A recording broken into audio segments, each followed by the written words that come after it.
பறையனுக்கு குரல் கொடுத்தது யாரு? அவர் தாண்டா எங்கள் அண்ணல் பாரு. பறையனுக்கு குரல் கொடுத்தது யாரு?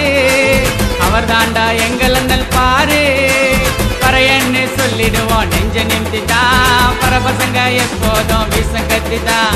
பரஜாதிய தூக்கி விட்ட சிங்க யாருடா? ஜெய்பீமி பேரணி ஆட்சி கூறுடா. பண்ணாங்கடா கொடுமை நாங்க ஏண்டா அடிமை.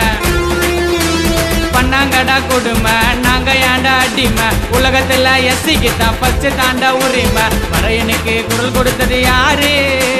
அவர் தாண்டா எங்கள் அண்ணல் பா